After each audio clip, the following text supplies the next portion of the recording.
Salam sejahtera Bapak Ibu yang diberkati Tuhan. Pada pagi ini kita berjumpa lagi karena Kristus telah mengasihi kita.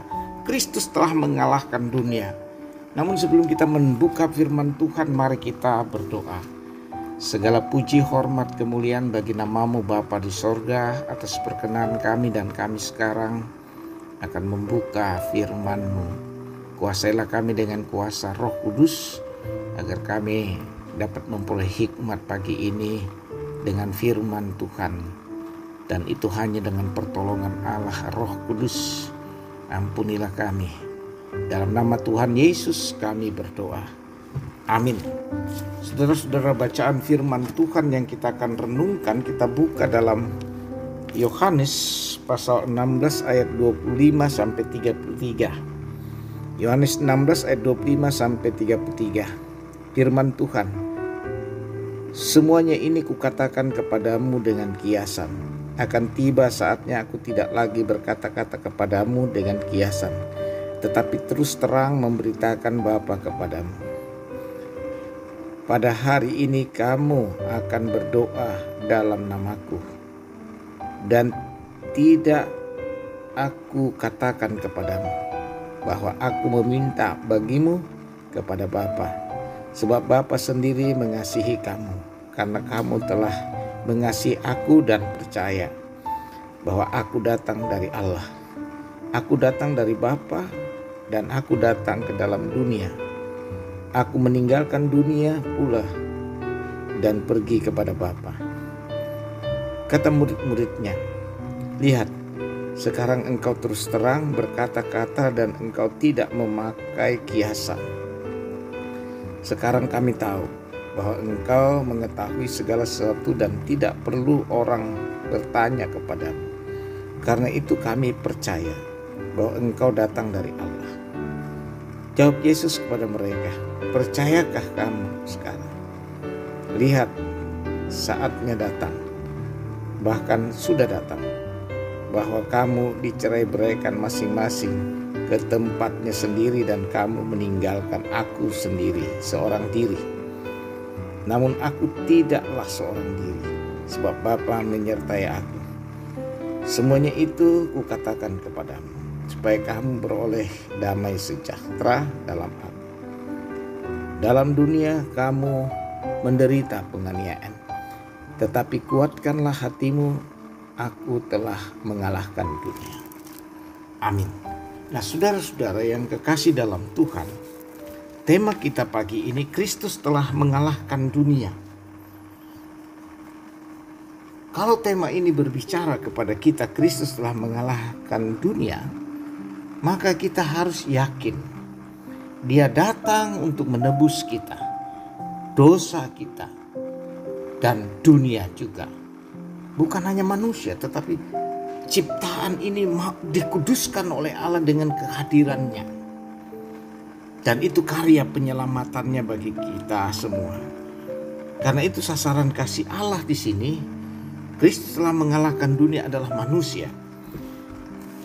Saudara-saudara yang kekasih dalam Tuhan, Tuhan Yesus dalam pengajarannya kepada muridnya dalam bacaan kita bukan merupakan peringatan yang dapat membuat mereka takut, melainkan janji untuk meneguhkan iman mereka dalam karya penyelamatannya.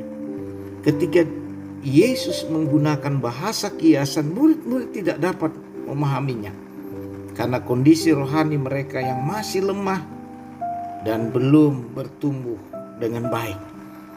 Hanya dengan tuntunan kuasa Roh Kudus, para murid dapat memahami bahwa Allah benar-benar mengasihi mereka dalam Kristus. Sebagaimana dikatakan di dalam ayat yang kita baca tadi, saudara-saudara, di ayat 27. Sebab Bapa sendiri mengasihi kamu, karena kamu telah mengasihi aku dan percaya bahwa aku datang dari Allah. Nah, saudara-saudara yang kekasih, dari nas ini Yesus mau menyatakan bahwa Ia datang dari Allah dan kembali kepada Allah di surga. Dan ini juga dapat dimengerti karena mereka percaya Yesus bukan dari dunia ini, dan Ia datang mengalahkan dunia. Nah, pada saat itulah kata-kata Yesus akan menjadi jelas, hubungan doa menjadi hidup, serta pengenalan akan status dan peran Yesus menjadi nyata pula bagi mereka. Yesus datang dari Bapa, menyelesaikan misinya dan kembali kepada Bapa. Apa yang dikatakan Yesus itu terbukti ketika Yesus menjalani hukuman salib karena dosa manusia. Para murid bercerai-berai menghadapi situasi itu. Situasi yang buruk, suatu yang tidak dapat dibayangkan oleh murid-murid, suatu yang tidak dapat dipahami oleh mereka, sehingga mereka tercerai-berai. Apa yang dikatakan Tuhan menjadi hilang dalam pikiran dan hati mereka. Mereka perlu tahu bahwa kemenangan tidak tergantung pada iman mereka, melainkan karya penyelamatan Allah. Kristus meyakinkan mereka bahwa Dia telah mengalahkan dunia. Yesus telah mengalahkan dunia. Dialah kemenangannya. Melalui Dia ada kemenangan.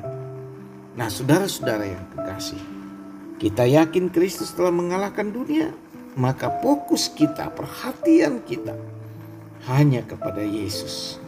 Karena itu dalam perjalanan kehidupan kita, Yesus sudah berpesan kepada kita dalam nas kita, dalam dunia kamu menderita penganiayaan, tetapi kuatkanlah hatimu, aku telah mengalahkan dunia.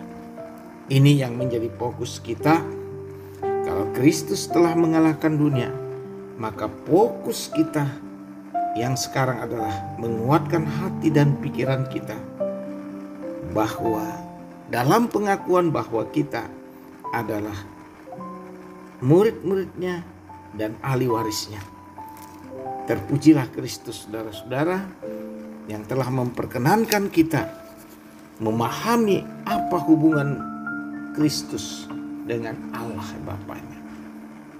Dan doa menjadi hidup di dalam diri orang percaya ketika ia meyakini bahwa Kristus telah mengalahkan dunia. Dalam doa kepada Allah senantiasa. Amin, saudara-saudara. Mari kita berdoa. Segala puji, hormat, dan kemuliaan hanya bagi-Mu Tuhan. Dan kami percaya mengaku Kristus telah mengalahkan dunia. Dan kami menjadi saksinya siang dan malam. Dengan pekarya penyelamatan Allah di dalam Kristus. Tuntunlah kami dengan kuasa Roh Kudus di dalam menjalani kehidupan yang penuh dengan dinamika hidup. Kami percaya Yesus telah mengalahkan dunia. Amin. Terimalah berkat Tuhan. Tuhan memberkati engkau dan melindungi engkau. Tuhan menyinari engkau dengan wajah-Nya dan memberi engkau kasih karunia. Tuhan menghadapkan wajah-Nya kepadamu dan memberi engkau damai sejahtera. Amin. Selamat beraktivitas. Terpujilah Tuhan yang berkenan kepada kita hari ini. Sampai jumpa. Maranatha.